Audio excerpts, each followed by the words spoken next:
بسم الله الرحمن الرحيم شهر رمضان الذي أنزل فيه القرآن هدى للناس وبينات من الهدى والفرقان فمن شهد منكم الشهر فليصم. அஸ்ஸலாமு அலைக்கும் வரஹ்மத்துல்லாஹி வபரகாத்துஹு. கண்ணியத்திற்குரிய எல்லாம் வல்ல அல்லாஹுவின் நல்லடியார்களே, அல்லாஹுவின் அருள் பொங்கும் புனிதம் நிறைந்த ரமலான் மாதத்தில் அல் அலா மிக்க மேலானவன் என்கிற சூராவுடைய விளக்கங்களை நாம் பார்த்து வருகிறோம். அதிலே நாம் முதல் 2 வசனங்களை நிறைவு செய்துவிட்டு இன்றைக்கு 3வது வசனத்தை பார்க்க இருக்கிறோம். சப்பிஹிஸ்ம ரப்பிக்கல் அலா, உயர்வான உன் இறைவனின் நாமத்தை துதிப்பீராக. அல்லதி ஹலக ஃபசவ்வா, அவன் படைத்தான், சீராக்கினான், செம்மையாக்கினான். வல்லதி கத்தர ஃபஹதா, வல்லதி கத்தர, கத்தரனா நிர்ணயித்தான் அப்படின்னு மொழிபெயர்த்திருப்பாங்க. பெரும்பாலும் நீங்க பாத்தீங்கன்னா நிர்ணயித்தான். இதுல 2 செய்தி இருக்கிறது. இந்த வசனத்துல 2 விஷயம். மேல உள்ள வசனத்துல எப்படி 2 செய்தியை கலக்க ஃபசவ்வா, படைத்தலும் செம்மையாக்குதல் அப்படின்னு சொன்ன மாதிரி இங்கேயும் 2 விஷயத்தை அல்லாஹ் சொல்றான். ஒன்று கத்தர், இன்னொன்று ஹிதாயத்து, ஹதா. நம்ம பேச்சு வழக்கிலே ஒரு வார்த்தையை பயன்படுத்துவோம், கலா கதிரும்போம். இறைவனுடைய விதிகளை பற்றி சொல்லுகிற பொழுது எல்லாம் அல்லாஹ்வுடைய நாட்டத்துல நடக்கிறது, அல்லாஹ் எல்லாத்துக்கும் விதியை உண்டாக்கி வச்சிருக்கிறான் அப்படின்றத சொல்ற நேரத்துல கலா கதிர்னு சொல்லுவோம்ல, அதே அந்த கதிரில இருந்து வந்ததுதான் இந்த கத்தரை அப்படிங்கிற சொல்லும். நிர்ணயித்தல் அப்படின்னு அதுக்கு மொழிபெயர்க்கப்படுகிறது. நிர்ணயித்தல் அப்படின்னா ஒரு பொருளை படைச்சிட்டு அல்லது ஒரு உயிரை படைச்சிட்டு அதை சீராக, சிறப்பாக, அழகாக, முழுமையாக எப்படி படைச்சா அந்த படைப்பு சிறப்பான படைப்பாக இருக்குமோ அந்த வடிவத்தில் அதை படைச்சாச்சு. அதுக்கு பிறகு கத்தர், தக்தீர் அப்படிங்கிறது என்னன்னா அது எப்படி ரன் ஆகணும் என்பதை தீர்மானிக்கிறது. அந்த படைப்பு எப்படி இயங்கணும், அது எப்படி வாழணும், எப்படி செயல்படணும். ஒரு வானத்தை எல்லாம் படைக்கிறான் என்றால் அந்த வானத்திற்கான வேலை என்ன, அது எப்படி செயல்படணும், அது உள்ளுக்குள்ள இருக்கிற ப்ரோக்ராம்னு சொல்லலாம். ஒரு பூமியை படைக்கிறான்னா அந்த பூமி எவ்வாறு செயல்படணும், மனிதர்களை படைக்கிறான், மனிதர்கள் எவ்வாறு செயல்படணும், மனிதர்களுக்கு உறுப்புகளை படைக்கிறான், அந்த உறுப்புகள் எவ்வாறு செயல்படணும், விலங்குகளை படைக்கிறான், அந்த ஒவ்வொரு விலங்குக்கும் ஒவ்வொரு வகையான செயல்பாடு, ஒன்று ஒன்றையும் அது எப்படி இயங்க வேண்டும் என்கிற அந்த இயங்கும் விதிகளை அல்லாஹ் நிர்ணயிக்கிறான், ஏற்பாடு பண்ணி. இது இப்படிதான் இந்த அல்லாஹ்வுடைய இந்த ஏற்பாடு இருக்குல்ல, இந்த ஏற்பாடு நாம இஸ்லாமிய மார்க்கத்துல, குர்ஆன்ல கற்க வேண்டிய மிக முக்கியமான போதனைகளில் ஒரு முக்கியமான போதனை இது. பல போதனைகள் இதுவும் ஒரு முக்கியமானது. விதிகள், அல்லாஹ் ஏற்படுத்தி வைத்திருக்கிற இந்த பிரபஞ்சத்தில், அல்லாஹ்வுடைய படைப்புகளில் அல்லாஹ் ஏற்படுத்தி இருக்கிற விதிகள் இருக்கிறதே, அந்த விதிகள் நாம கற்றுக்கொள்ள வேண்டிய முக்கியமான ஒரு பாடம். விதிகள்ல 2 வகை இருக்கிறது. முதல் விதி என்ன அப்படின்னு கேட்டா, இப்படி இந்த பிரபஞ்சம் எப்படி இயங்குது, எப்படி ரன் ஆகுது, ஒன்று எப்படி இருக்குது என்பதை தெரிந்து கொள்வது. அதையே நம்ம தெரிஞ்சுக்கணும். அதை தெரிந்து கொண்டால் நம்முடைய வாழ்க்கை எளிதாகும். இன்னைக்கு நாம வாழ்ந்துகிட்டு இருக்கிற வாழ்க்கையில ஆதி காலத்து மனிதர்களுக்கு இல்லாத நிறைய வசதிகளை, நிறைய அனுகூலங்களை இன்னைக்கு நம்ம அனுபவிச்சுக்கிட்டு இருக்கிறோம். ஆரம்ப காலத்து மனிதர்கள் இன்னைக்கு வாழ்ந்த மாதிரியெல்லாம் இல்லை. ஒரு 100 வருஷத்துக்கு முந்தி வாழ்ந்த மனிதர்கள் கூட இப்ப நாம வாழ்ற மாதிரியான ஒரு சொகுசு வாழ்க்கையை வாழ்ந்திருக்க மாட்டாங்க. இப்ப நாம சொகுசு வாழ்க்கையை வாழ்வதற்கு என்ன காரணம் தெரியுமா? 2 காரணம். ஒண்ணு இந்த பிரபஞ்சத்தினுடைய விதிகளை மனிதன் கண்டறிந்தான். அல்லாஹ் இந்த பிரபஞ்சத்திற்கு சில விதிகளை கொண்டு படைத்தான். முதல் விஷயம், அல்லாஹ் படைச்சது ஏனோ தானோன்னு படைக்காம, தான் தோன்றித்தனமா படைக்காம, ஒண்ணுக்குள்ளேயும் திட்டமிட்ட ஒரு செயல் திட்டத்தை உள்ள அமைச்சிட்டான் அல்லாஹ். அந்த செயல் திட்டம் இருக்கிற காரணத்தினாலதான் அதிலிருந்து நாம இந்த பிரபஞ்சத்திலிருந்து என்ன நன்மைகளை அடையணுமோ அந்த நன்மைகளை எல்லாம் நம்ம அடைந்து கொண்டிருக்கிறோம். அப்படியான ஒரு விதி இல்லைன்னு சொன்னா நாம் அதை பயன்படுத்த முடியாத ஒரு துர்பாக்கிய நிலை நமக்கு ஏற்படும்.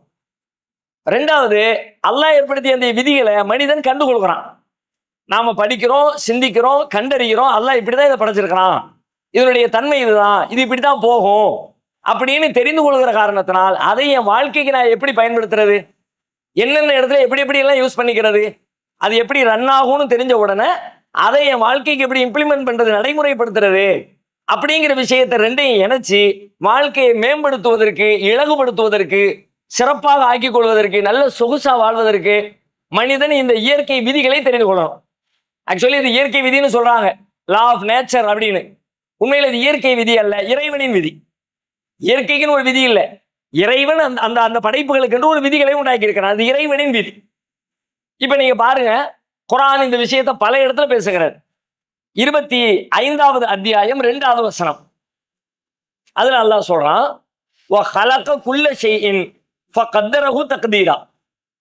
அவன் தான் எல்லா பொருட்களையும் எல்லாவற்றையும் படைத்தான். வஹலக குல்ல ஷை, அனைத்தையும் படைத்தான். ஃபகத்தரஹு தக்தீரா, அந்த அனைத்திற்கும் தக்தீரை நிர்ணயித்தான், ஒரு விதியை நிர்ணயித்தான். படைச்ச ஒண்ணுக்கும் ஒரு விதி இருக்கிறது. ஒரே மாதிரி விதி எல்லாத்துக்கும் இருக்குன்னு கட்டாயம் இல்லை. வானத்திற்கு ஒரு விதி, பூமிக்கு ஒரு விதி, சந்திரனுக்கு ஒரு விதி, சிங்கத்திற்கு ஒரு விதி, பூனைக்கு ஒரு விதி, கொசுக்கு ஒரு விதி, மனிதர்களாகி நமக்கு ஒரு விதி. இப்படி ஒண்ணுக்கும் ஒவ்வொரு வகையான விதிகளை, ஒரு ரூலை அல்லாஹ் ஏற்படுத்தி இருக்கிறான். ஃபகத்தரஹு தக்தீரா, அனைத்தையும் அல்லாஹ் திட்டமிட்டு நிர்ணயித்து விட்டான் என்று சூரா ஃபுர்கான் 25வது அத்தியாயத்துல 2வது வசனத்துல அல்லாஹ் சொல்லி காட்டுகிறான். இதனுடைய விளக்கமா இங்க எல்லாம் மொட்டையா சொன்னான், வல்லதி கத்தர, அவன் நிர்ணயித்தான்னு சொன்னான். இந்த வசனம் எப்படி சொல்லுது, எல்லாத்தையும் அவன் தான் படைச்சான், எல்லாத்துக்கும் தேவையான நிர்ணயங்களை, விதிகளை அல்லாஹ் உண்டாக்கினான். 25:2 பேசுகிறது.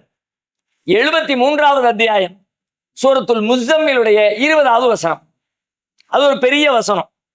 அந்த பெரிய வசனத்திலே இடையில ஒரு துண்டு வருகிறது, வல்லாஹு யுகத்திருல் லைல வன்னஹார். வல்லாஹு யுகத்திருல் லைல வன்னஹார், அல்லாஹ் இரவையும் பகலையும் அவை எவ்வாறு இயங்க வேண்டும் என்ற விதிகளை உண்டாக்கினான், தக்தீர் செய்தான். இரவுனா இரவு இப்படித்தான், பகல்னா பகல் இப்படித்தான், இஷ்டத்துக்கெல்லாம் இருக்காது. இரவும் பகலும் மாறி மாறி தான் தோண்டித்தனமா எல்லாம் செயல்பற்றாது. இரவுக்குன்னு ஒரு ரூல் இருக்கு, ஒரு விதி இருக்கு. இரவுக்கு என்ன ஒரு அமைதி இருக்கிறது, இரவுக்கு என்ன ஒரு நிசப்தம் இருக்கிறது. இரவிலே இந்த பூமிக்கு கிடைக்க வேண்டிய நன்மைகள் என்று சிலது இருக்கிறது, அதெல்லாம் இரவுல மட்டும்தான் கிடைக்கும். வஜஅல்ன லைல லிபாசா, இரவை நாம் உங்களுக்கு ஆடையாக ஆக்கி இருக்கிறோம். அன்னைக்கு ஒருத்தர் ஆடை போத்துற, இரவுல ஆடை போட வேண்டாம்னு சொல்லி, ட்ரெஸ் போட வேண்டாம். ஏன்னா எப்படியோ புதுசா சொல்ற கிடையாது, இந்த வருஷத்தை ஆதாரமா என்னமா, வஜஅல்ன லைல லிபாசா, இறைவன் உங்களுக்கு இரவை ஆடையாகி இருக்கிறான். இரவே ஒரு ஆடைப்பா, பிறகு மேல ஒரு ஆடை அப்படின்னு, அப்படி ஒரு கிறுக்குத்தனமா சிந்திக்கிற ஆட்கள் சில பேர் இருக்கிறாங்க, அது விட்டுருவாங்க. அவை அந்த இரவின் பண்புகளை இரவில் தான் பெற்றுக்கொள்ள முடியும். அந்த இரவு எப்படி இருக்கிறது என்பதை தெரிந்து கொண்டால் அந்த இரவை நீங்கள் நல்ல முறையில் பயன்படுத்தி விட, அதனால் அதுல கிடைக்க வேண்டிய எல்லா பெனிஃபிட்ஸையும் நீங்க தெரிஞ்சுக்குவீங்க. இரவுல தூங்கினாதான் அது தூக்கம், ஆழ்ந்த தூக்கம். உடம்புக்கு கிடைக்க வேண்டிய அந்த புத்துணர்ச்சி, உற்சாகம் எல்லாம் இரவுல நீங்க ஒரு 7 மணி நேரம் தூங்குறீங்க, பகல்ல நீங்க 10 மணி நேரம் தூங்கினாலும் ஈடாக, அதை விட கூட தான் தூங்கி இருக்கிறீங்க. ஆனாலும் எந்திரிச்சு உட்காந்து அப்படியே மந்தமா உட்காந்துருப்பீங்க, ஒரு ஃப்ரெஷ்னஸ் இல்லாம இருப்பீங்க. அது எந்த நேரத்துல தூங்க, அதுவும் விதி இருக்கிறது. இந்த நேரத்திலிருந்து இந்த நேரத்துக்குள்ள இந்த புவி பரப்புக்குள்ள சில வகையான பொருட்கள் உற்பத்தி ஆகிறது. அது பொருள்னு சொல்ல முடியாது. அந்த அந்த விஷயங்களை இந்த பாடி எப்போ கிரகிக்கும்னு கேட்டா, ஆழ்ந்த தூக்கத்தில் இருந்தால் மட்டும்தான் கிரகிக்கும். நாம முடிச்சுக்கிட்டு இருக்கும் போது நம்ம உடம்பு எடுத்துக்கிறது சிலது இருக்கிறது, நாம தூங்கும் போது எடுத்துக்கிறது சிலது இருக்கிறது. இந்த இந்த இந்த அட்மாஸ்பியர்ல இந்த வளிமண்டலம் இருக்குல்ல, இந்த வளிமண்டலத்துல பல்வேறு பொருட்கள் இருக்கிறது. அது எல்லாமே நமக்கு தேவை. இப்ப பகல் நேரமா இருக்குது, சூரியனுடைய வெளிச்சம் வருகிறது, அதுல இருந்து சில விட்டமின் கதிர்கள் கிடைக்கிறது.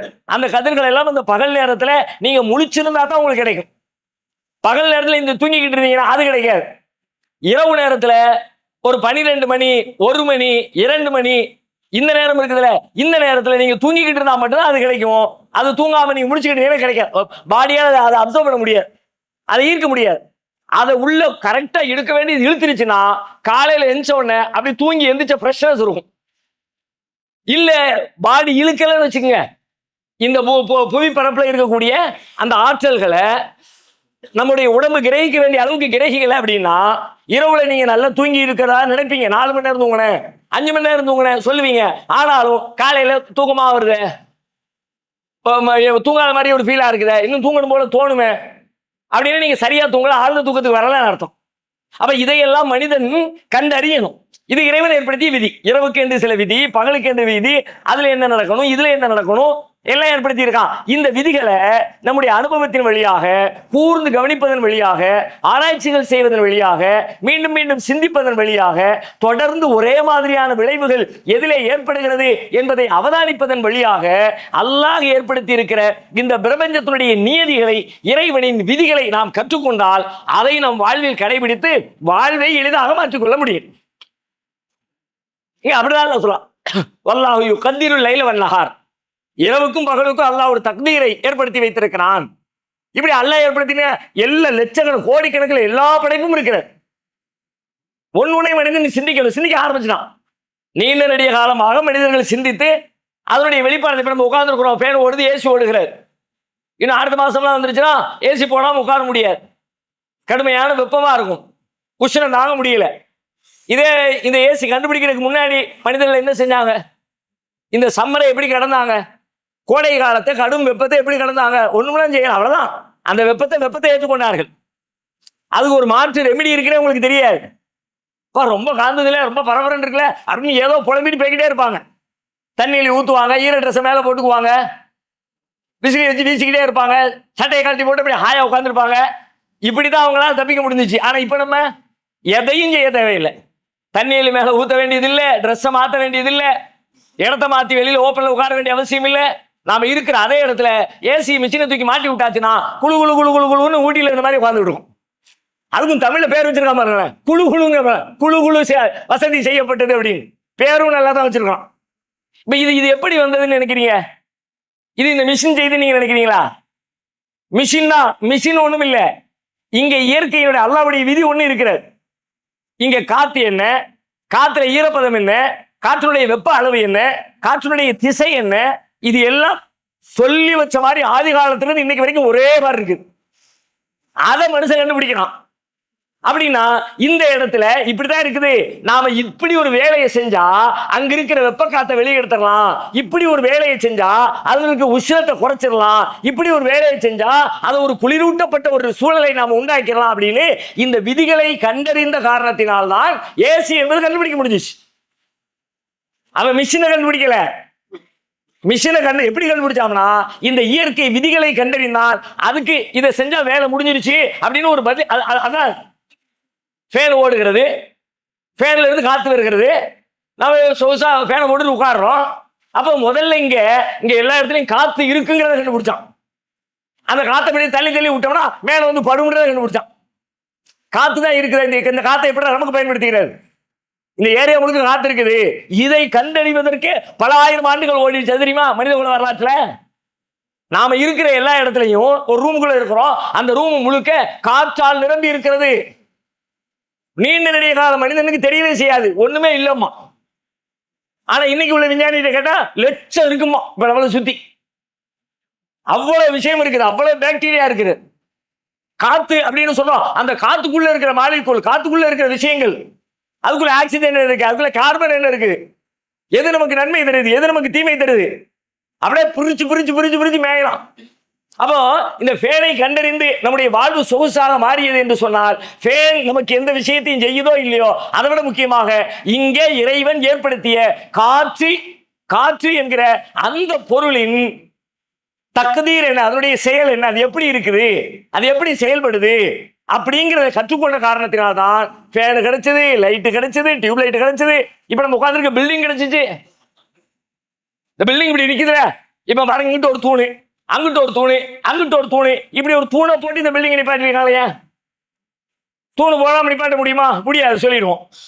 ஒரு தூணை கட்டி நிப்பாட்டிட்டான். தூணை கட்டி நிப்பாட்டுறது அல்ல, இந்த பூமி எப்படி இருக்குது, அதனுடைய கிராவிடேஷனல் ஃபோர்ஸ், ஈர்ப்பு சக்தி எப்படி இருக்குது, எந்த இடத்துல எவ்வளவு ஈர்க்கும் அப்படின்னா அந்த ஈர்ப்பை மிஞ்சுவதற்கு நாம் எவ்வளவு பெரிய ஆற்றலை வெளிப்படுத்த வேண்டும் என்கிற பூமியின் ஈர்ப்பு விசை குறித்த அறிவுதான் இப்படி மனுஷன பில்டிங் கட்ட வச்சிச்சு. அந்த அறிவு இல்லாட்டி பில்டிங் கட்ட முடியாது. மெயினான கட்டடங்கள், பெரும் பெரும் கட்டடங்கள் இருப்பதனுடைய முக்கிய அடிப்படை என்ன? பூமியினுடைய போர்ஸ் என்ன, ஈர்ப்பு விசையினுடைய அளவு என்ன, அதை தெரிந்து கொள்ளாமல் ஒரு 50 அடியில, ஒரு 100 அடியில, ஒரு 500 அடியில, 1000 அடியில எந்த பில்டிங்கும் உங்களால் எழுப்ப முடியாது. எல்லாம் அல்லாஹ் சொல்றான். அல்லாஹ் சில சாம்பிளுக்கு சொல்றான். அல்லாஹ் ஏற்படுத்திய விதிகளை பற்றி அல்லாஹ் சாம்பிள் சொல்றான். 36வது அத்தியாயம் 38வது வசனம் சூரா யாசீன். வஷம்சு தஜ்ரி லிமுஸ்தகர்ரின் லஹா ذلك தக்தீருல் அஸீஸில் அலீம். வஷம்சு தஜ்ரி லிமுஸ்தகர்ரின் லஹா, சூரியன் இருக்கிறதே அது அதற்கென்று உரிய இடத்தை நோக்கி ஓடிக்கொண்டே இருக்கிறது. ذلك தக்தீருல் அஸீஸில் அலீம். இவ்வாறு சூரியன் ஓடுவது என்பது அனைத்தையும் அறிந்தவனும் மிகைத்தவனுமாகிய அல்லாஹ்வுடைய தக்தீராகும். இது இப்படி ஓடணும்னு நான் ஒரு விதியை நிர்ணயிச்சு வச்சிருக்கேன் அல்லாஹ் சொல்றான். அப்ப அந்த சூரிய ஓட்டம் ஓடுகிற காரணத்தினால், தன்னை சுற்றி இருக்கிற கோள்களை இழுத்து கொண்டு ஓடுகிற காரணத்தினால், அதனால நம்ம பூமியில என்ன நடக்குது, நமக்கு என்ன கிடைக்குது, அதை கண்டறிகிற பொழுது வாழ்க்கையின் ஒண்ணு மாறும், ஒவ்வொரு விஷயமும் மாறும். ஜிபிஎஸ் கருவி போன் எடுத்துக்கிட்டு ஜிபிஎஸ் போட்டுட்டு லொகேஷன் அனுப்பி விடுப்பா, ரொம்ப சிம்பிளா போச்சு. லொகேஷன் அனுப்பி விடு. என்னமோ மிஷினை கண்டுபிடிச்சு மிஷினுக்குள்ள மெயின்டெனிங் நினைக்கிறீங்களா? ஜிபிஎஸ்ங்கிறது லொகேஷன் மேப். மேப் ஓபன் பண்ணு, போடுற மாதிரி இங்க போட்டுனேன், வந்துருச்சு பாரு, கிளிக் பண்ணியாச்சு. இது இந்த போன் சம்பந்தப்பட்டதா? போன் இருக்குது, போன் சம்பந்தம் இல்லைன்னு சொல்ல வரல. ஆனா முழுக்கவே இந்த போன் கண்டுபிடிக்கப்பட்டதற்கு பிறகு, போனை பற்றி அறிவு வளர்ந்ததற்கு பிறகு, இந்த லொகேஷனு, இந்த மேப்பு, இந்த ஜிபிஎஸ், அதான் அதனுடைய அடிப்படை நினைக்கிறீங்களா? அதனுடைய அடிப்படை இது கிடையாது. அதனுடைய அடிப்படை இதுக்கு வேலை செய்யறதுக்கு மேல ஒரு செயற்கைக்கோளை வச்சிருக்கான். அந்த செயற்கைக்கோள் தான் இந்த வேலையை செய்யுது. அந்த செயற்கைக்கோள் இங்கிருந்து மேல எடுத்து எப்படி அடிச்சு பூமியை பத்திய, வானத்தை பத்திய, அதுக்கு இடையில இருக்கிற காற்றை பத்திய, எல்லாவற்றையும் இறைவனின் பிரபஞ்சத்தை பற்றிய அறிவு தான் இங்கிருந்து ராக்கெட்டை மேல தூக்கிட்டு போச்சு.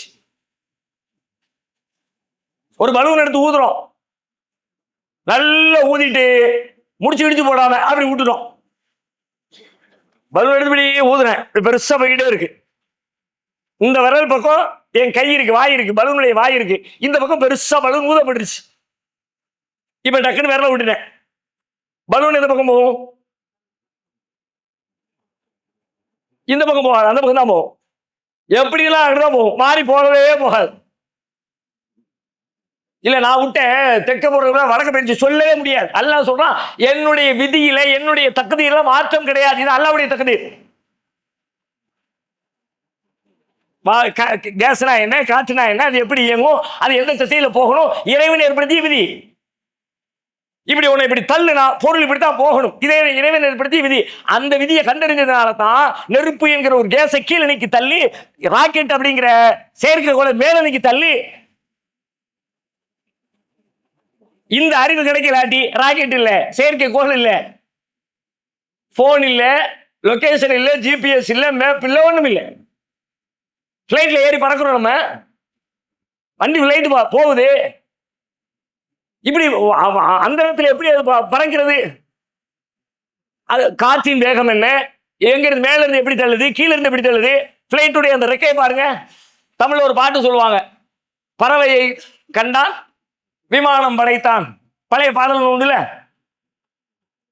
பறவையை கண்டான் விமானம் படைத்தான். பறவையினுடைய ரெக்கையை பார்க்கலாம். அந்த ரெக்கை அதனுடைய மேல் பகுதி இப்படி ஒரு லைட்டா ஒரு வளைவு. நம்ம கையை இப்படி மேல வச்சா இந்த முட்டுப்பை இப்படி வளையுதுல, அது மாதிரி லைட்டா ஒரு வளைவு. கீழ்பகுதி அப்படியே தட்டையா இருக்கிறது.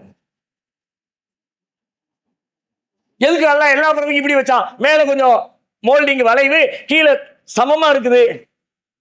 அப்படி பறக்கிற நேரத்தில் முன்னாடி இப்படி டிராவல் பண்ணும் பொழுது இந்த தட்டு இருக்குல்ல, மேல் பகுதியினுடைய காற்றின் வேகத்தை சல்லு சல்லு சல்லுன்னு வேகமா தள்ளி விடும். கீழே ஒரு தட்டு இருந்தா ஸ்பீட் பிரேக். எங்க பூமிக்குள்ள ரோட்டுக்குள்ள தொட்டு இருந்தா ஸ்பீட் பிரேக், அது ஸ்பீடை கண்ட்ரோல் பண்ணுது. காத்துல மேல போகும்போது மேல ஒரு தட்டு இருந்தா அது பிரேக் இல்ல, அது அப்படி தள்ளி விடும். கார்லாம் வடிவமைக்கிறாங்கல்ல, காரின் மேல் பகுதி எப்படி இருக்கு, கீழ் பகுதி எப்படி இருக்கு, இப்படி போகுதுல, அது இப்படி போகுது. எல்லா காரும் எந்த காரா இப்படி நேரா தட்டையா பார்த்திருக்கீங்களா? இதே மாதிரி சமதளத்துல மேல் பகுதி இப்படி சப்பையா வச்சிருக்க ஒரு கார் காட்டுங்க பார்க்கலாம். காரை கூட படைக்க முடியும், அப்படி உருவாக்க முடியும். கார் அப்படி உருவாக்குற பெரிய கஷ்டம் இல்லை. ஆனாலும் மனுஷன் உருவாக்கல. பிளைட்டு மேல ரெக்கையினுடைய மேல் பகுதி அப்படி குமிழா இருக்குது, கீழ்ப்பகுதி தட்டையா இருக்குது. என்னப்பா பார்த்தா இந்த குமிழ்ல காத்து பட்ட உடனே காத்த வேகமா தள்ளி விடுது. காத்த வேகமா அப்படி தள்ளுன உடனே மேல் பகுதியில் இருக்கிற காத்து இல்லாததுனால சங்கினி மேலைக்கு போறதுக்கு ஈஸி ஆயிடுது. கீழே தட்டையா இருக்குதா, இங்க இருந்து வந்த காத்து சீக்கிரமா வெளியே போக மாட்டேங்குது, அடைச்சுக்கிட்டு நிக்குது. அது என்ன பண்ணுதுன்னா கீழே விடாம இப்படி மேலைக்கு தள்ளிக்கிட்டே இருக்கு. இது மேல தள்ளுது, அது மேல உள்ள இடத்தை கிளியர் பண்ணுது, வண்டி மேலைக்கு ஸ்மூத்தா பறந்துகிட்டே இருக்கு. காற்று எப்படி இயங்குகிறது என்கிற காற்றில் இறைவன் வைத்திருக்கிற தக்தீரை, நிர்ணயத்தை, காற்றின் விதிகளை, காற்று குறித்த அறிவை மனிதன் எப்பொழுது கண்டுகொள்கிறானோ அது விமானமாகிறது, கப்பலாகிறது. கப்பல் எவ்வளவு பெரிய வெயிட்! ஆபிரகாம் கப்பல் அடிச்சான வெயிட், அதெல்லாம் பெரும் ஊர் நகரம், பெரிய சிட்டின்னு சொல்லணும். ஒரு பெரிய சிட்டி கப்பலை கடல்ல மிதக்குதுங்க. எப்படிங்க சிட்டியை மிதக்க விட வேண்டாம். நீங்க இத்தனோடு இந்த போனதுக்கு கொண்டு போடுங்க. இதை 150-200 கிராம் இருக்குமா, 300 கிராம் இருக்குமா, இதை போடுங்க. இது மிதக்குமா? கடல்லே கொண்டு போடுங்க, அலையெல்லாம் இருக்கதான் செய்யுது. மிதக்குமா? இது இந்த மைக்க தூக்கி போடுவோம், இரும்பு தான். அந்த வெயிட்டோட கம்பேர் பண்ண இந்த வெயிட் ஒண்ணுமே இல்லை. மில்லியன் கணக்கில் டன்னு, அவ்வளவு வெயிட். அது அம்மாவும் பெரிய கப்பல் தண்ணிகளை மூழ்காம மிதக்குது. இது அம்மா துண்டு மைக்கு, இத்தனோடி போனு, இத்தனோடி பொடி கல்லு, டப்புன்னு உள்ள நீங்க இறங்குறியா?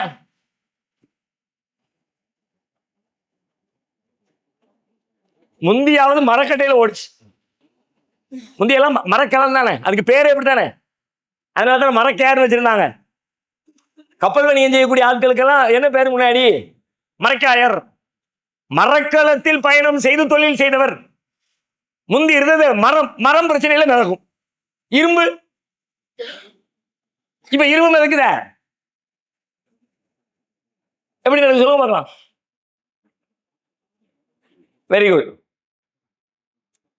எப்படின்னு அந்த கப்பல், அந்த தண்ணி, அந்த தண்ணியுடைய அடர்த்தி, தண்ணிக்குள்ள போன உடனே என்ன ரிசல்ட் ஏற்படும் அப்படின்னு தன்னுடைய நேச்சரை மனுஷன் படிக்கலாம்.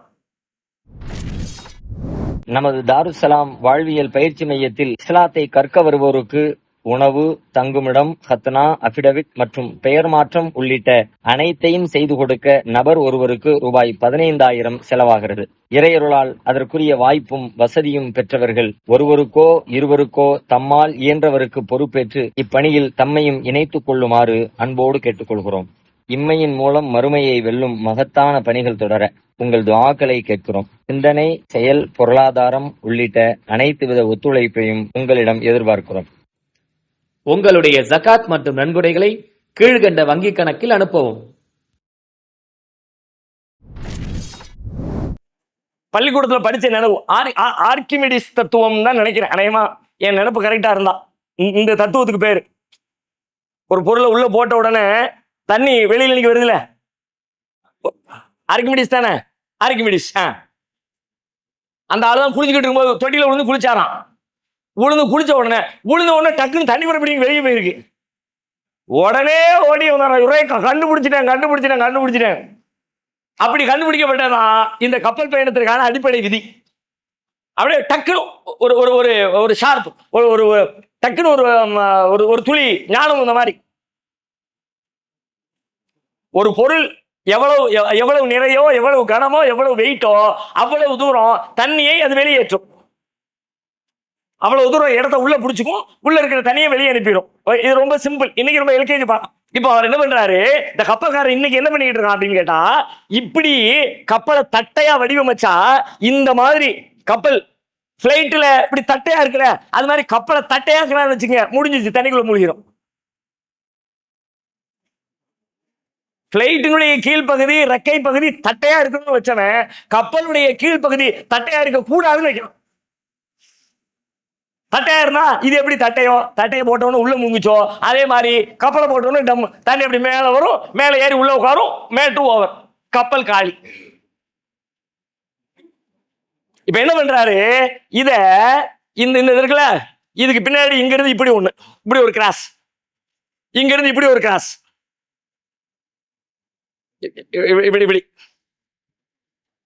இப்படி இருக்கு. அந்த அந்த மொத்த வெயிட் எங்க இருக்குன்னு கேட்டா அதனுடைய நடுவு பகுதியில வெயிட்ட பூரா இறக்கலாம். இப்படி வாயை பிறந்த மாதிரி இருக்கு, இப்படி இருக்கு. கப்பலை ஒண்ணு உள்ள நிப்பாட்டின உடனே இதனுடைய வெயிட் எவ்வளவோ அவ்வளவு தண்ணி வெளியே வரும்ல. தட்டையா இருந்தா வெளியே வந்து இப்படி மேலே ஏறிடும். இப்படி வச்ச உடனே வெளியே வருது, கீழே போகுது தண்ணி, மேல வருது மேல வருது மேல வருது மேல வருது. எவ்வளவு தூரத்துக்கு மேல வருது? அதையும் தாண்டி இப்படி பெரிய வாயை பெருசாக்கி வச்சிடான். ஒரு லெவலுக்கு மேல வேலை, அவ்வளவு வர வேண்டியதெல்லாம் வேலை வந்துருச்சு. ஆனாலும் கப்பல் இன்னும் மூழ்கல. ஏன்னா நடுவுல இப்படி ஒரு பாதையை கொடுத்து மேல உள்ள வெயிட்டை எல்லாத்தையும் அந்த நடுவுல இறக்கி அந்த இதை கடலுக்குள்ள இறக்கி அதன் வழியாக கப்பல் சுமூகமாக பயணம் செய்யக்கூடிய ஒரு சூழலை மனிதன் ஏற்படுத்தி இருக்கிறான். இது நிகழ்ந்தது எப்படி? கப்பலை கண்டுபிடித்த அறிவு மாத்திரமல்ல, தண்ணீரின் இயல்பு என்ன என்பதை அறிந்து கொண்டதால் ஏற்பட்டிருக்கிற விளைவு இது. தண்ணீருக்குன்னு ஒரு லெவல் இருக்கு, அது இப்படித்தான் செயல்படும், மாறவே மாறாது. ஒரு நாள் ஒரு தண்ணி இப்படி இருக்கு, இன்னொரு நாள் இன்னொரு தண்ணி இப்படி இருக்கு.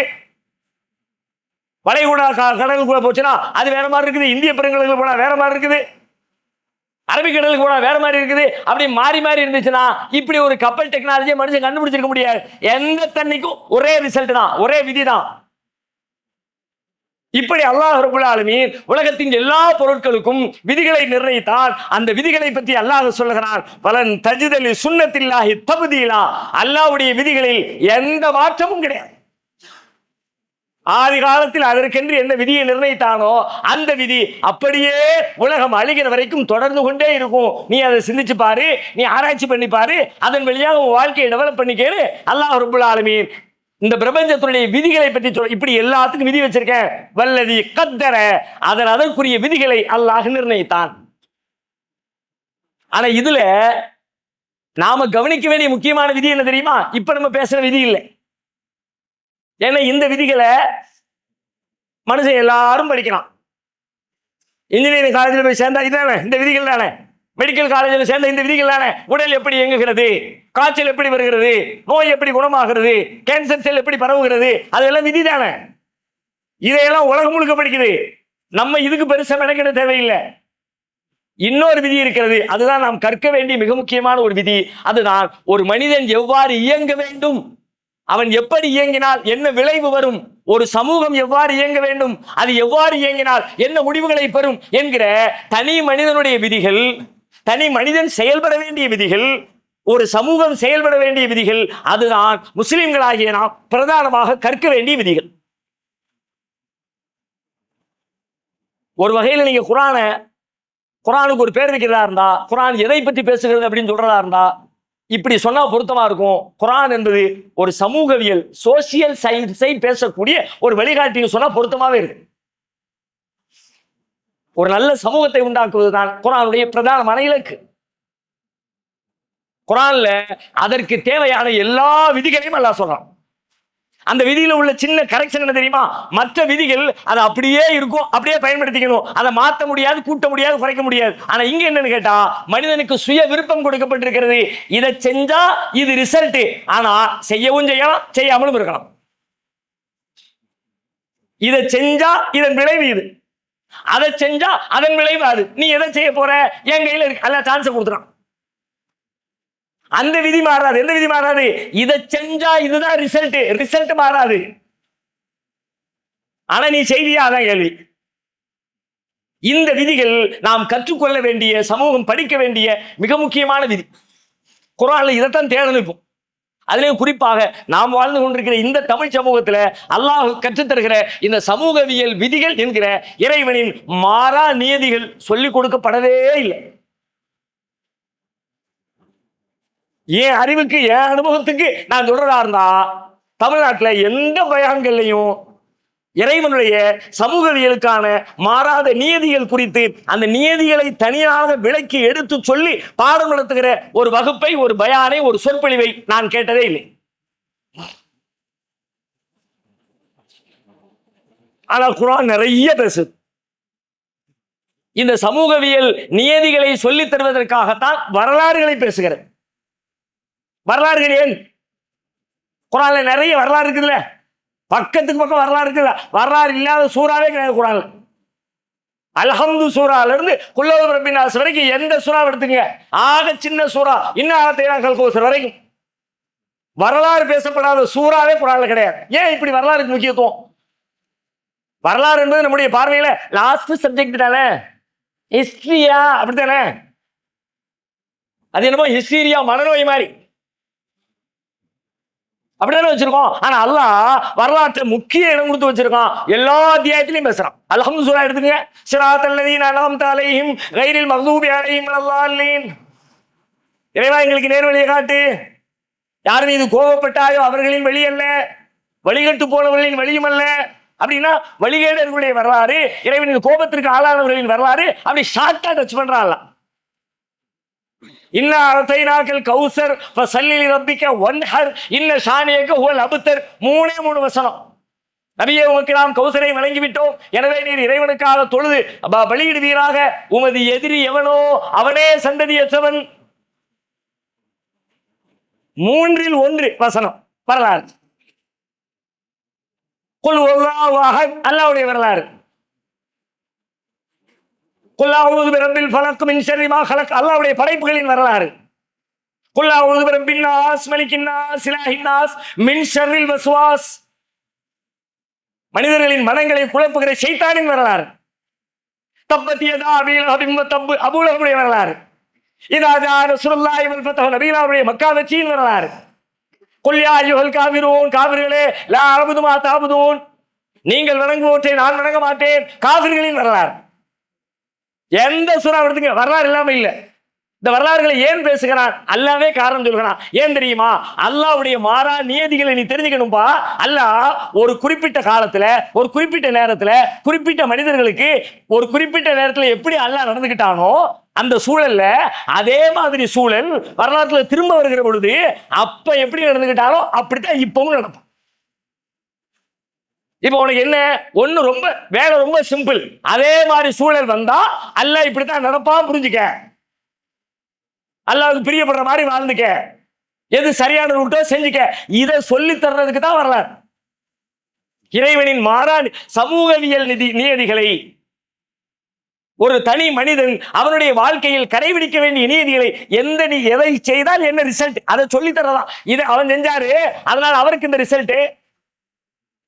குர்ஆன்ல ஒரு இடத்துல அல்லாஹ் சொல்றான், யா பனி ஆதமுடைய மக்களே, லா யஃப்தினன்னகும் ஷைத்தான் கமா அக்ரஜ அபவைக்கும் மினல் ஜன்னதி.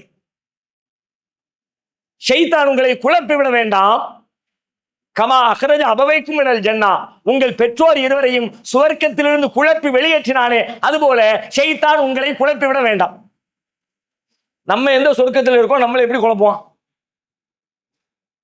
நம்ம தான் பூமிக்கு வந்துட்டுமே, ஆதம் நபி பூமிக்கு வந்தாங்களே. ஆனா இங்க பயன்படுத்துற வார்த்தையை பாருங்க, லா யஃப்தினன்னகும் ஷைத்தான் கமா அக்ரஜ அபவைக்கும் மினல் ஜன்னா, சுவர்க்கத்தில் உங்கள் பெற்றோர் இருவரையும் அவன் குழப்பியதை போல உங்களை குழப்பி விட வேண்டாம். அதுபோல ஒரு சூழல் இங்க வரும். அந்த மாதிரி சூழல்ல அவங்க எடுத்த முடிவை நீ எடுத்தா அல்லாஹ் அவங்கள்ட்ட எப்படி நடந்துக்கிட்டா அப்படி ஓட நடந்துவான். இதுக்கு குர்ஆனுடைய மொழியில் பயன்படுத்துற வார்த்தை என்ன தெரியுமா? குர்ஆன் இதை சொல்வதற்கு பயன்படுத்துகிற சொல் என்ன அப்படின்னா சுன்னத். நம்ம சுன்னத்தை எதுக்கு வச்சிருக்கோம்? அதுக்கும் சுன்னத்தா வச்சிருக்கோம். அதெல்லாம் ரசூலுல்லாஹ்வுடைய வழிமுறைக்கு சுன்னத்தா வச்சிருக்கிறோம். சுன்னத் என்பது வழிமுறை என்கிற பொருளில் வைத்திருக்கிறோம். அல்லாஹ் குர்ஆனிலே இந்த சுன்னத் என்கிற சொல்லை ஏன் எதற்கு பயன்படுத்துகிறான் அப்படின்னு பார்த்தா அல்லாஹ்வின் வழிமுறை, நபிகளாரின் வழிமுறை இல்லை. சுன்னத்துன்னு சொன்னாலே இப்ப நம்ம ரசூலுல்லாஹ்வுடைய வழிமுறை தானே சுன்னத்துங்கிறோம். தாடி வைக்கிறது சுன்னத்து, நகை வெட்டுறது சுன்னத்து, பல் துளக்கிறது சுன்னத்து, முன் சுன்னத்து, பின் சுன்னத்து, கத்னா பண்றது சுன்னத்து. இந்த சுன்னத்தெல்லாம் நபிகளாரின் சுன்னத்து. ஆனால் குர்ஆன் பேசுகிற சுன்னத்து நபிகளாரின் சுன்னத்தை இல்லை, அல்லாஹ்வின் சுன்னத்தை. சுன்னத் என்றால் பாதை, தொடர்ச்சியாக செய்யக்கூடிய ஒரு பழக்கம், ஒரு நடைமுறை என்பது அதனுடைய பொருள். அல்லாஹ்வின் நடைமுறை, அல்லாஹ்வின் பாதை, அல்லாஹ்வினுடைய தொடர் வேலை என்பது இந்த சுன்னத்துக்கு அர்த்தம். அல்லாஹ் ஒரே மாதிரி தான் நடப்பான், மாறி நடக்கவே மாட்டான். எப்படி சொல்றான் பாருங்க, 3வது அத்தியாயம் சூரா ஆல இம்ரான் 137. அது கலத் மின் கப்லிக்கும் சுனன். நான் உங்கள்ட்ட சொன்னேன் சுன்னத்துங்கிற வார்த்தை, இங்க அந்த வார்த்தையே வரல. அரபியை பார்த்தீங்கன்னா தெரியும். நான் சொன்ன வார்த்தை என்ன? இதுக்கு அல்லாஹ் வச்சிருக்க பேர் என்ன? சுன்னத்துன்னு. ஆனா இந்த வசனத்துல சுன்னத்தே இல்லை. அது கலத் மின் கபலிக்கும் சுனனும். சுனன் அப்படின்னு என்ன? சுன்னத்துடைய பன்மை சுனன், அவ்வளவுதான். ஒன்னு பெருசா குழம்பிக்க தேவையில்லை, வழிமுறைகள், அவ்வளவுதான். அது கலத்து மின் கபலிக்கும் சுனன், உங்களுக்கு முன்னால் பல வழிமுறைகள் சென்றிருக்கிறது, அல்லாஹ்வுடைய வழிமுறையும் சென்றிருக்கிறது. இப்ப அந்த வழிமுறை எதுக்கு நான் சொல்றேன் தெரியுமா? ஃபஸீரு ஃபில் அர்ல், பூமியில டிராவல் பண்ணு, பயணம் பண்ணு, வரலாறுகளை தேடி பாரு. ஃபன்துரு கைஃப கான ஆகிபத்துல் முகல்லிபீன், பொய்யர்களின் முடிவு என்னவாயிற்று என்பதை டிராவல் பண்ணி போய் பார்த்துட்டு வா. அவனுக்கு என்னாச்சு, இவனுக்கு என்னாச்சு, இவனுக்கு என்னாச்சு பார்த்துட்டு வா. ஏன் பார்த்துட்டு வரணும்? இப்படித்தான் அல்லாஹ் உன்கிட்டே நடந்துக்குவான், அதுக்காண்டி பார்த்துட்டு வா. அவனை அழிச்சாமல அதே மாதிரி சிச்சுவேஷன் உனக்கு வந்தா உனக்கு இப்படித்தான் பார்த்துக்க, அதுக்காண்டி போய் பார்த்துட்டு வா. 4வது அத்தியாயம் 26வது வசனம், 4:26. அதே செய்தியை இன்னும் கொஞ்சம் வேற வார்த்தைகள் பேசலாம். யுரீதுல்லாஹு லியுபய்யின லக்கும் வ யஹ்தியக்கும் சுனனல்லதீன மின் கப்லிக்கும் சுனன் வ யதூப அலைக்கும் வல்லாஹு அலீமுன் ஹக்கீம். யுரீதுல்லாஹு லியுபய்யின லக்கும், அல்லாஹ் உங்களுக்கு தெளிவுபடுத்த விரும்புகிறான். வ யஹ்தியக்கும் சுனனல்லதீன மின் கப்லிக்கும், உங்களின் முன்னோர்களிடத்திலே சென்றுவிட்ட அந்த வழிமுறைகளை உங்களுக்கு அல்லாஹ் கற்றுத்தர விரும்புகிறான். வ யதூப அலைக்கும், உங்களை மன்னிக்க விரும்புகிறான். அல்லாஹ்வுடைய விருப்பங்களை பற்றி பேசுகிறது. அல்லாஹ்க்கு என்னதான் பிடிக்குது, உனக்கு எல்லாத்தையும் தெளிவா சொல்லி தரணுங்கிறது அல்லாஹ்வுக்கு பிடிக்குது. முன்னாடி போன ஆட்களுடைய வழிமுறை எப்படி இருந்துச்சு, என்னென்ன எல்லாம் உங்களுக்கு நம்ம நடந்தோம், அதை உங்களுக்கு சொல்லி தரணும்னு நினைக்கிறான். அல்லாஹ் உங்களுடைய பாவத்தை எல்லாம் மன்னிக்கணும்னு நினைக்கிறான். அதே செய்தி இந்த வசனம் பேசுகிறார். 33வது அத்தியாயம் சூரத்துல் அஹ்ஸாபுடைய 62வது வசனம். நாம சொன்ன அதே வார்த்தைகளை அல்லாஹ் சொல்றான். சுன்னத் அல்லாஹி ஃபில்லதீன கலவு மின் கபுல் வலன் தஜித லிசுன்னத்தில்லாஹி தப்தீலா. சுன்னத் அல்லாஹி ஃபில்லதீன கலவு மின் கபுல், முந்தி சென்ற முன்னோர்களிடத்தில் அல்லாஹ்வின் வழிமுறை என்பது ஒரே மாதிரி இருந்திருக்கு. அல்லாஹ்வுடைய வழிமுறை வலன் தஜித லிசுன்னத்தில்லாஹி தப்தீலா, அல்லாஹ்வுடைய சுன்னத்திலே மாற்றமே கிடையாது, மாறவே வராது. அது மாதிரி தான், அப்படியே டிட்டோ. வரலாறு ரிப்பீட் ஆகிட்டே இருக்கும். வரலாற்று பாடத்துல எதாவது சொல்லி தருவாங்க, உலகியல் வரலாறு படிச்சு தராங்கல்ல, அவங்களே என்ன சொல்லுவாங்க, வரலாறு ரிப்பீட். ஒரு ஒரு வரலாறு நடந்து முடிஞ்சிருச்சுன்னா அதோட முடிஞ்சிருச்சுன்னு அர்த்தம் இல்ல. அதே சேம், அதே சூழல், அதே பிரச்சனை, அதே பாதிப்பு, அதே மாதிரி எல்லாம் நிகழக்கூடிய மீண்டும் அடுத்த ஒரு 30 ஆண்டு 40 ஆண்டு 50 ஆண்டு இடைவெளியில் மீண்டும் வரும். வரலாறு, பண்பாடு எல்லாமே வரும். 33:62 ரொம்ப தெளிவா சொல்லிட்டான். வலன் தஜித லிசுன்னத்தில்லாஹி தப்தீலா, அல்லாஹ்வுடைய சுன்னத்துல மாற்றமே இருக்காது. இப்ப நம்ம அந்த சுன்னத்துகளை தெரிஞ்சுக்கிட்டோம் வைங்க, மேட்ரு ஓவர். நம்ம வாழ்க்கையில என்ன செய்யணும், என்ன செய்யக்கூடாது, அல்லாஹ்வுடைய இதுதான் இப்படிதான் நடந்துக்குவான் அல்லாஹ். நிறைய சுன்னத்துகள் இருக்கிறது, தனி மனிதனுக்கானது, சமூகத்திற்கானது. ஒரு சமூகம் முன்னேறுவதற்கு அல்லாஹ்வின் வழிமுறை என்ன, ஒரு சமூகம் தோல்வி அடைவதற்கு அல்லாஹ்வுடைய வழிமுறை என்ன, ஒரு தனி மனிதன் வெற்றி பெறுவதற்கு அல்லாஹ்வுடைய வழிமுறை என்ன, ஒரு தனி மனிதன் தோல்வி அடைவதற்கு அல்லாஹ்வுடைய வழிமுறை என்ன, எதை செய்தால் கணவன் மனைவி இனிமையாக வாழ முடியும், அதிலே அல்லாஹ்வுடைய வழிமுறை என்ன, எதை செய்தால் பெற்றோரும் பிள்ளைகளும் ஒன்றாக இணைந்து வாழ முடியும், அதற்கான வழிமுறை என்ன, எதை செய்தால் பெற்றோரும் பிள்ளைகளும் சண்டையிட்டுக் கொள்ள முடியும், அதற்கான வழிமுறை என்ன, எல்லாம் இருக்கு குர்ஆன்ல. சமூகத்துக்கு, தனி மனுஷனுக்கு அவன் எதை செஞ்சா கரெக்ட், எதை செஞ்சா தப்பு, எல்லாத்தையும் இதை செஞ்சா இதான் ரிசல்ட், இதை செஞ்சா இதான் ரிசல்ட், மாறவே மாறாது. குறிச்சு வச்சுக்கிட்டால் அல்லாஹ்வுடைய ரிசல்ட் இதை செஞ்சா அதான் வரும். இல்ல நான் அப்படி செஞ்சேன் மாறி வந்துருச்சு, கிடையாது. செய்ய வேண்டிய காரியத்தை சரியா செஞ்சா விளைவுகள் என்றைக்கும் மாறி தப்பாக வரவே வராது. அப்படி ஒரு விதி உலகத்துல கிடையாது. நான் கரெக்டா செஞ்சேன் ஆனா தப்பா முடிஞ்சிருச்சு, இல்லை, அப்படி இல்லை. சும்மா பேச்சு வழக்கில் சொல்லுவோம், எல்லாம் சரியாத்தானே செஞ்சேன், அந்த அந்த இழுப்புலே தெரியும் என்னமோ மிஸ் பண்ணியிருக்கும் போல இருக்கு, என்னமோ தப்பா செஞ்சிருக்கும் போல இருக்கு. திடீர்னு ஒரு நாள் வீட்டு சாப்பிட்டு ஒரு மாதிரி இருக்க, எப்போதும் நீ வைக்கிற மீன் குழம்பு மாதிரி இல்லையே, இல்லையே கரெக்டா தானே எல்லாம் பண்ணினேன், கரெக்டா பண்ணிருந்தா அதே ரிசல்ட் வந்திருக்கும். ஏற்கனவே என்ன ரிசல்ட் அந்த ரிசல்ட் தான், மாறவே மாறாது. இப்ப அந்த ரிசல்ட் வரலாட்டி ஒண்ணு மல்லியை மாத்திட்ட, அல்லது புளியை மாத்திட்ட, அல்லது உப்பை கூட்டிட்ட, அல்லது உப்பை குறைச்சிட்ட, ஊற வைக்க வேண்டியது ஊற வைக்கல, அரை மணி நேரத்தை எதிர்ப்பு ஆக்கிட்ட, என்னமோ மிஸ்டேக் பண்ணிட்ட. காரணங்கள் சரியாக இருந்தால் விளைவு சரியாகத்தான், காரணங்கள் தவறாக இருந்தால் விளைவு தவறாகத்தான். காரணம் சரியாக இருந்தது, விளைவு தவறாகி விட்டது, கிடையவே கிடையாது. காரணம் தவறாக இருக்கிறது, விளைவு சரியாகி விட்டது, கிடையவே கிடையாது. அல்லாஹ்வுடைய விதியில இப்படின்னா இப்படிதான். நீங்கள் அனாதை குழந்தைகளை ஆதரிக்க விரும்புகிறீர்களா? தந்தை இழந்து தரமான உணவின்றி நல்ல உடைகளின்றி சரியான வழிகாட்டுதலின்றி அனாதைகளாக வாழும் இந்த குழந்தைகளுக்கு உதவும் கரங்கள் தான் தாருல் இல்ம் உதவும் கரங்கள். அல்லாவின் உதவியால் 2010 10 குழந்தைகள் என்று ஆரம்பிக்கப்பட்ட இந்த உதவும் கரங்கள் சமூகத்தில் கவனிப்பாரற்று அதிகரித்து வரும் அனாதை குழந்தைகளை கருத்தில் கொண்டு தற்போது 160 குழந்தைகளுக்கு மேல் பொறுப்படுத்தி செயல்பட்டு வருகிறது. இவர்களின் கண்ணீரை துடைத்திட நீங்கள் தாராளமாக உதவுங்கள். உங்கள் ஜகாத் மற்றும் சதக்காவை அனுப்ப வேண்டிய முகவரி தாருல் இல்ம் நம்பர் 64 பார்த்தசாரை தெரு, பழைய வண்ணாரப்பேட்டை, சென்னை 21. வெப்சைட் தாருல் இல்ம் hh.com. தொடர்புக்கு 9840725020 9600055060. இப்படி நிறைய இருக்கிறது. அதுல ஒண்ணு பார்ப்பேன். ஒண்ணு என்ன அப்படின்னா, உலகத்துல எந்த ஒரு நிகழ்வும் காரணம் இன்றி விளைவுகள் இல்லை. காரணமே இல்லாம எந்த ஒரு காரியமும் நடக்கிறதுக்கு, எந்த ஒரு விளைவு ஏற்படுவதற்கு அதுக்கு முன்னாடி ஒரு காரணம் உண்டு. இந்த காரணத்தினால தான் அந்த விளைவு ஏற்படும். காரணமே இல்லாம விளைவு ஏற்பட்டுச்சு அப்படி உலகத்தில் எதுவும் கிடையாது. இது அல்லாஹ்வுடைய விதி. அல்லாஹ்வுடைய விதியில் முக்கியமான ஒரு விதி, எந்த ஒரு ரிசல்ட்னாலும் அதுக்கு பின்னாடி அந்த ரிசல்ட்டை உண்டாக்குகிற ஒரு செயல், ஒரு காரணம் அதன் பின்னால் இருக்கும். அந்த காரணத்தை செயல்படுத்தினால் இந்த விளைவு ஏற்படும். இல்லைன்னா அதை நான் செய்யவே இல்லை ஆனால் இந்த விளைவு ஏற்பட்டுச்சு என்று உலகத்தில் யாரும் சொல்ல முடியாது. ஏனெனில் இறைவனுடைய நியதி அப்படி இல்லவே இல்லை. உதாரணத்துக்கு பார்ப்போமே, நபி ஸல்லல்லாஹு அலைஹி வஸல்லம் மக்காவுல ஆரம்ப காலத்துல பயங்கரமான நெருக்கடிகளுக்கு மத்தியில் வாழ்ந்துகிட்டு இருக்கும்போது ஒரு நாள் காபத்துல்லாவுல அங்க இருக்கிற திண்டுல சாஞ்சி படுத்திருக்கிறாங்க. ஹப்பாப் ரலியல்லாஹு அன்ஹு வர்றாங்க. வந்து சொன்னாங்க, ரொம்ப ஃபேமஸான ஹதீஸ் அது.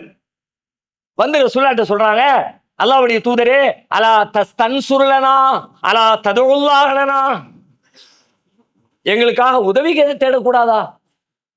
அல்லாஹ்விடத்துல துஆ செய்யக்கூடாதா? எவ்வளவு சிரமப்படுறோம், அடிக்கிறானுவோ, உதைக்கிறானுவோ, கொல்லுறானுவோ. பிலால்லாம் படுற பாட பாருங்க, அப்படியே சுடு மணல்ல போட்டு பொசுக்கிறாங்க. அல்லாஹ்விடத்துல கேட்க கூடாதா? இப்ப நபிகளார் என்ன செஞ்சிருக்கணும், என்ன செஞ்சாங்க? என்ன செஞ்சா ரொம்ப ஈஸியான வேலை என்ன? வரலாறு போனாங்க. இப்ப நடந்த நிகழ்வு என்ன? முதல்ல துஆ செய்யறாங்க. உடனே ரசூல் ஸல்லல்லாஹு அலைஹி வஸல்லம் தல்ல தொப்பி தூக்கி போட்டு ஆமீன் ஆமீன் எங்கள் மக்கள் படுற துன்பங்களை பார்த்து அப்படின்னு துஆ செஞ்சாங்களா? அவ்வளவுதானே கேட்டார் அவரு. துஆ செய்யுங்களேன், அல்லாஹ்விடத்துல உதவி கேளுங்களேன், கேட்டுதான் வேலை முடிஞ்சிருச்சுல. ரசூலுல்லாஹ் துஆ செய்யல. வேற என்ன செஞ்சாங்க? அவங்க சொன்ன மாதிரி தான் ரசூலுல்லாஹ் ஒரு வரலாறு பேசுறாங்க. முன் சென்ற சமூகத்துல அந்த வரலாறு சொல்லுங்க பார்க்கலாம். முன் சென்ற சமூகத்துல ரம்பத்தை வச்சு அறுத்தாங்க. அவனுடைய மார்க்கத்தை விட்டு அதை அவனும் திருப்பல. இரும்பு சீப்புகளாக கிழிச்சாங்க. அப்பவும் சரியா இருந்தாங்க. நீங்க என்னமோ பெருசா என்னப்பா பெருசா அனுபவிச்சிட்டியா? ஆல்ரெடி அது அப்படியெல்லாம் சாதாரணமா கிடக்க முடியாது. நம்ம லெவலுக்கு யோசிச்சு பார்த்தோம்னா ஆக பெருசா அவங்க அனுபவிச்ச துன்பம். ஏன்னா ரசூலுல்லாஹ் யாசிர் ரலியல்லாஹு குடும்பத்தாரை கிராஸ் பண்ணி போகும்போது மன வேதனையோட சபரன் யாசுடைய குடும்பத்தாரை பொறுமையா இருங்க. மக்காவுல எத்தனை வலி, எத்தனை வேதனை, ஒன்றும் பண்ண முடியலையே. இப்படி ஒரு நெருக்கடியில் இருக்கிறவன், அவ்வளவு நெருக்கடி, அவ்வளவு துன்பம். அந்த நேரத்தில் ரசூலுல்லாஹ் துஆ செய்ய சொன்னா துஆ செய்யல. வரலாறு சொல்லி அவங்களை அமைதிப்படுத்துறாங்க. அதோட முடியல, மேலும் பின்னால் வரக்கூடிய எதிர்கால முன்னறிவிப்பு ஒன்றையும் சொல்றாங்க. முன்னறிவிப்பு என்ன சொல்றாங்க? அவசரப்படாதேப்பா, ஒரு நாள் வரும். வல்லாஹி, அல்லாஹ்வின் மீது சத்தியமிட்டு சொல்கிறேன், இந்த விஷயத்தை, இந்த மார்க்கத்தை அல்லாஹ் ஒரு நாள் பூர்ணப்படுத்துவான். கை ஓங்க ஒரு நாளைக்கு.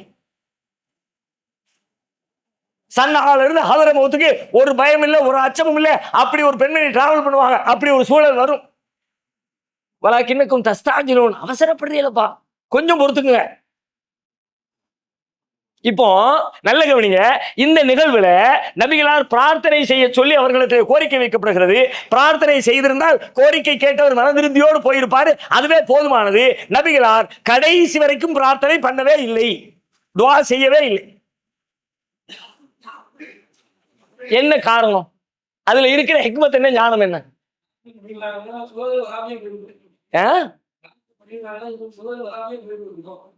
சோதனை இல்லை. இப்ப நம்ம தலைப்புக்கு ஏற்ற மாதிரி சொல்லுங்க. இப்ப என்ன பேசிட்டு இருக்கோம்? காரணம் இல்லாமல் விளைவுகள் ஏற்படாது. அல்லாஹ்வுடைய நீதியில ஒரு நியதி, ஒரு விளைவு ஏற்படணும்னா அதுக்கு ஒரு காரணம் இருக்கு. இந்த காரணத்தை செஞ்சாதான் அந்த ரிசல்ட் வரும். அடுப்புல வச்சு சோத்தை எரிச்சாதான் சோறு கிடைக்குமே தவிர அரிசியை சும்மா அப்படியே ஃப்ரிட்ஜில் உட்காரும் அதனால சோறு கிடைக்காது. சோறு கிடைக்கணும்னா அதுக்குன்னு ஒரு வேலை இருக்குது இல்ல. ஓகே, இல்லை, பொறுமையும் இல்லை. கிட்டத்தட்ட நீங்க சொல்ற எல்லாரும் சொல்லுங்க. இல்ல,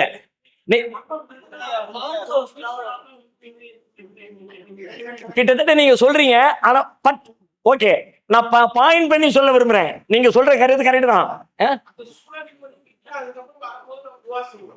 துவா செய்யணும்னா வெறுமன துவா ரசூலுல்லாஹ்ட்ட கிடையாது.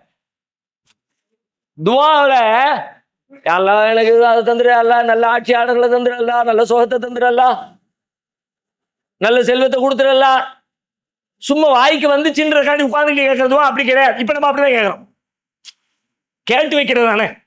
அதுல என்ன, இந்த இஃப்தார் நேரத்தில் போய் பாருங்களேன், பள்ளிவாசல்கள்ல துவா ஓடுதுல. நான் ஒரு பள்ளிவாசல் போய்கிட்டு இருக்கிறேன், அங்க ஒரு நீண்ட துவா ஓதுவாங்க. ஒரு 10 நிமிஷம் இஃப்தாருக்கு முந்தி ஒரு பிரார்த்தனைகள் ஓடும், தமிழ்லயே கேட்கிறாங்க. நம்ம அரபியில கேட்டுக்கிட்டு இருந்தோம், இப்ப முழுமையாக தமிழ்லயே பிரார்த்திக்கிறாங்க. ஆனா கேட்கறதுல அவர்கள் அதற்காக ஏதாவது ஒரு துரும்பை அசைத்த ஒரு நிகழ்வு இருக்குமான்னு பார்த்தா ஒரு 150 கேட்டாங்கன்னா அதுல ஒரு 2, 3, 4 அவங்களோட சம்பந்தப்பட்டு அவங்க அதுக்குன்னு ஒரு வேலையை செஞ்சிருப்பாங்க. மற்ற எதுவுமே அவங்களுக்கு சம்பந்தமே இல்லாம வெறும் மொட்டை பிரார்த்தனை, அவங்க வேலையும் செய்ய மாட்டாங்க. ஆனா ரிசல்ட்டை கேட்கிறாங்க. வேலை செய்யாம ரிசல்ட்டை கேட்கிறது. யாரெல்லாம் எனக்கு செல்வத்தை கொடு, கடை இல்ல, தொழிலுக்கு போகல, பகல் பூரா வீட்டுல படுத்து தூங்கியாச்சு, சாயங்காலம் 5 மணிக்கு மைனர் மாதிரி எந்திரிச்சு வெள்ளை சட்டையை போட்டுட்டு அப்படியே சென்ட் அடிச்சுட்டு வெளியே வந்து நின்றுக்கிட்டு யாரெல்லாம் பறக்கத்தை கொடு, பொட்டனில் அடிச்சு பத்திடுவான்ல.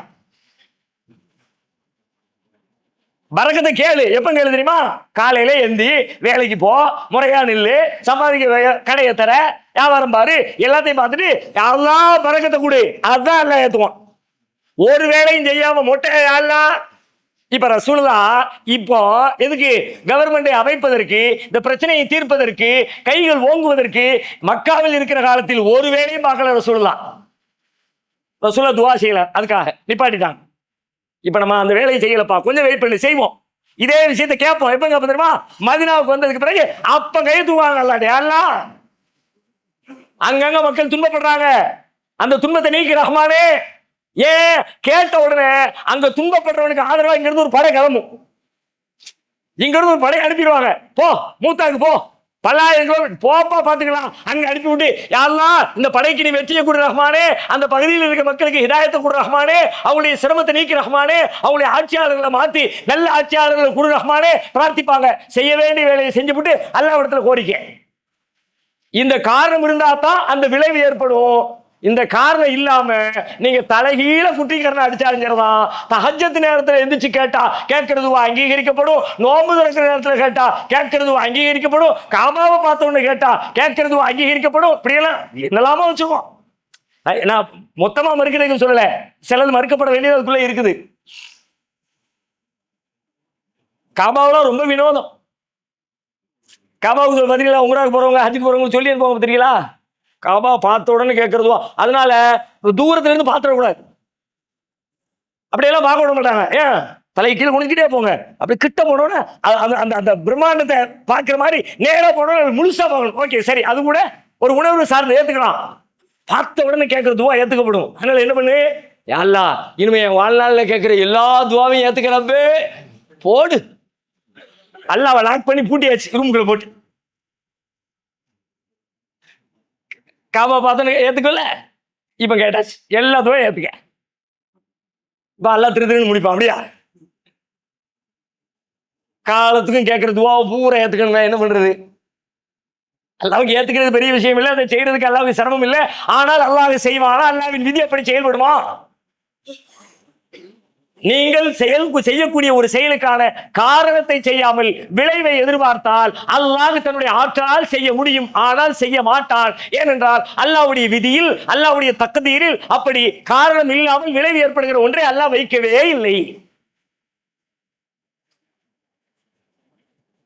எதனால எடுத்துங்க, ரசூலுல்லாஹ் சொல்றாங்க, நீங்க இன்னக்கும் தவக்கலூன அலல்லாஹி ஹக்க தவக்குலிஹி, அல்லாஹ்வை தவக்கல் வைக்க வேண்டிய முறைப்படி நீங்க தவக்கல் வச்சா ரஸகக்கும் கமா யர்ஸுகு தைர், ஒரு பறவைக்கு உணவளிப்பதை போல அல்லாஹ் உங்களுக்கு உணவளிப்பான். ஒரு பறவை நம்புற மாதிரி நம்பு. எப்படி என் ரப்ப எனக்கு ரிஸ்க் தருவான்னு பறவை நம்பு. அது மாதிரி நீ நம்பு. எப்படி உனக்கு அல்லாஹ் ரிஸ்க் தந்துருவான்ப்பா, உன்னை பட்டினி போட மாட்டான். அல்லாஹ் ரிஸ்க் கொடுக்கறான், அல்லாஹ் சாப்பாடு கொடுக்கறான், அதுக்கு கொடுக்குற மாதிரி கொடுப்பான். அவன் தவக்கல் வச்சா போதுமா? கிடையாது. ஏன்? பின்னாடி சொல்லாங்க ரசூலுல்லாஹ், தகுது ஹிமாசன் வ தரூஹ் பிதானன். அந்த பறவை என்ன பண்ணுது தெரியுமா? காலங்காத்தால ஒட்டிய வயிறோடு வெளியே கிளம்புகிறது, மாலை நேரத்திலே வயிறு நிரம்பி கூடு திரும்புகிறது. அது மாதிரி அல்லாஹ் உனக்கு ரிஸ்க் தருவான். காலங்காத்தால வேலைக்கு புறப்பட்டு போ, சாயங்காலம் வரும்போது பாக்கெட்டை நிரப்பி அனுப்புவான் அல்லாஹ். அந்த செய்ய மாட்டேன், ஆனா பாக்கெட் குறைஞ்சி போகவே கடைக்கு போனோன்னு கத்தையா எடுத்து கொடுக்கணும் இருக்கும் உனக்கு. அல்லாஹ்வை நீங்க தப்பா இமேஜ் பண்றீங்க, தப்பா கற்பனை பண்றீங்க. அவன் சுப்ஹானல்லாஹ், அவன் தூயவன், அவனுக்கு ஆற்றல் இருக்கிறது. ஆனால் அந்த ஆற்றல் தெளிவானது, தூய்மையானது, குறைவில்லாதது, குறைபாடுகளுக்கு அப்பாற்பட்ட தூயவனவன். இப்படி எல்லாம் அல்லாஹ்வை நீங்க கற்பனை பண்ணினீங்கன்னா உண்மையில அல்லாஹ்வுடைய தூய்மைக்கு அது இழுக்கு. ஏன்னா அவனே செஞ்சிருவான்ல, பிறகு இதுக்கு நம்மகிட்ட கேள்வி கேட்க முடியாது, அவனே எல்லாம் செஞ்சிருவானே. அவர் ஆயித்துமா தகருசோம் சொல்ற வாக்கையாவில் எல்லாம் கேட்கிறான், நீங்கள் செய்கிற விவசாயத்தை சிந்தித்து பார்த்தீர்களா? அன்தும் தஸ்ரஊனஹு அம் நஹ்னு ஸாரிஊன், நீங்கள் அதை முளைக்க செய்தீர்களா, நாம் அதை முளைக்க செய்கிறோமா? இதுக்கு என்ன அர்த்தம்?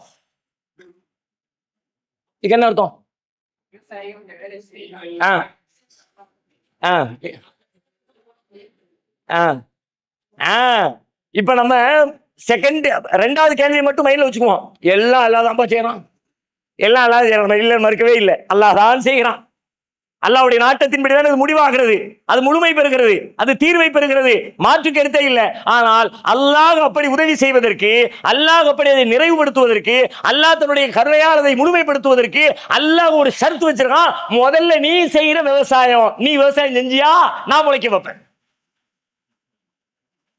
நீ வேடிக்கை பார்த்தா கட்டாந்தரையா தான் இருக்கும். அவர் ஆயித்துமா தகருசோம், நீங்கள் செய்கிற விவசாயத்தை சிந்தித்தீர்களா? அவர் ஆயித்துமா தும்னூன், நீங்கள் செலுத்திய துளியை சிந்தித்தீர்களா? அன்தும் தகலுகூனஹு அம் நஹ்னுல் காலிகூன், அதை நீங்கள் படைக்கிறீர்களா அல்லது நாம் படைக்கிறோமா? குழந்தையை பத்தி கேட்கிறான். எப்படி கேட்கிறான்? மனுஷனை படைக்கிறது அல்லாதான், குழந்தையை உருவாக்குறது அல்லாதான், இல்லைன்னு மறுக்கிறது நம்ம. அல்லாஹ் அப்படி உருவாக்குவான். எப்பொழுது தெரியுமா? அவராய்த்துமா தும்னூன், மனுஷன் நீ அந்த வேலையை செய்ய வேண்டியதை செஞ்சியா, இணைய வேண்டிய நேரத்தில் இணைஞ்சியா, அந்த வேலையை நீ செஞ்சா அல்லாஹ் உருவாக்குற வேலையை பார்த்துக்குவான். விவசாயம் செய்யற வேலையை நீ செஞ்சா அல்லாஹ் பயிர்களை முளைக்க செய்யற வேலையை பார்த்துக்குவான். கடையை திறக்கிற வேலையை நீ செஞ்சா உனக்கு ரிஸ்க் அளிக்கிற வேலையை அல்லாஹ் பார்த்துக்குவான். படிக்கிற வேலையை நீ பார்த்தா அறிவு பெருக்கிற வேலையை அல்லாஹ் கொடுத்துருவான். உழைக்கிற வேலையை நீ பார்த்தா பலன் கொடுக்கறத அல்லாஹ் பார்த்துக்குவான். முயற்சியை நீ செஞ்சா முடிவை அல்லாஹ் பார்த்துக்குவான். வெறுமனே அல்லாஹ்ட்ட துஆ செய்யுங்க, அல்லாஹ்ட்ட துஆ செய்யுங்க. பிறர் கேட்கிறாங்க, நம்ம எந்த துவா செய்யறோம், எதுக்கு துவா செய்யறோம்னு கூட தெரியல. பார்க்கும்போது அஸ்ஸலாமு துவா செய்யுங்களேன். நம்மளும் குத்து மதிப்பு ஆமா சொல்லிட்டோமே, சில நேரத்தில் உடனே பொறுப்பை முடிச்சிரு, அல்லாஹ் அருள் செய்யிட்டுங்க. என்னதே அவனு சொல்லிட்டோம்னா சரி, என்னன்னு தெரியல, ஏதோ சொன்னதுக்கு வேலை முடிஞ்சிச்சு, கடமை நீங்க இல்லாட்டி நிற்கும்ல, பெண்டிங்ல நிற்கும்ல, சரிங்க சரிங்கன்னு சொல்லிட்டு வந்தா இதை பார்த்து கை கொடுக்குறீங்க, சாதாரண துவா செய்றீங்க, சரி சரி எப்படின்னா திரும்ப நான் செய்யணும்ல, பெருசா தலையாட்டிட்டு வந்து அது ஒரு கேள்வி இருக்குங்களா எனக்கு எல்லா இடத்துல? தேவையில்லாம தலையாட்டிட்டு வந்திய தம்பி, என்னாச்சு, வேலையை முடிச்சியா இல்லையா, எதுக்கு மம்பளம் மாட்டிக்குவானே அப்படின்னு பொதுவுல பாரக்கலாம், அல்லாஹ் அருள் செய்யட்டும், அல்லாஹ் உங்களுக்கு நன்மையை தரட்டும், என்னதே ஒன்று சொல்லிட்டு சரி மனப்பூர்வமாவே சொல்லிட்டு வந்துடலாம். ஓகே, பர்டிகுலர் ஒரு விவகாரம் ஒரு நோயில் இருக்கிறாரு, வைத்தியம் பார்த்துக்கிட்டு இருக்காங்க, வருமானத்துக்கு வழி இல்லை, நிறைய பேர்த்த வசூல் பண்ணிக்கிட்டு இருக்கிறாங்க, விஷயங்கள் எல்லாம் நமக்கு சொல்லப்படுகிறது, பகிரப்படுகிறது. இப்ப சொல்றாங்க அல்லாஹ்விடத்துல துஆ செய்யுங்க, மனமும் வந்து பிரார்த்திக்க முடியும். எல்லா வேலையும் அங்க நடந்துகிட்டு இருக்கு, இவங்களுக்கு உதவி தேவைப்படுகிறது, அல்லாஹ்வுடைய உதவி வந்தால் இது வேலை முடிஞ்சிடும். ரப்பே அவங்களுக்கு உதவி செய்யலாம், அவங்களுடைய கஷ்டத்தை நீக்க ரஹ்மானே, நோயை குணப்படுத்த ரஹ்மானே. ஒண்ணுமே இல்லாம மந்திரத்துல மாங்காய் கேட்கணும்னா நம்ம ஆட்களுக்கு அதான தேவைப்படுது. எனவே இது அல்லாஹ்வுடைய நீதிகளில் மிக முக்கியமான ஒரு நீதி. சமூகவியல் நீதிகள் சிலது இருக்கிறது, நம்முடைய தனிப்பட்ட வாழ்வையும் சமூகத்தையும் பாதிக்கிற மிக முக்கியமான சில நீதிகள் இருக்கிறது. அது குறித்த சில செய்திகளை இன்ஷா அல்லாஹ் நாளை தினம் நாம் தொடர்ந்து பார்க்கலாம்.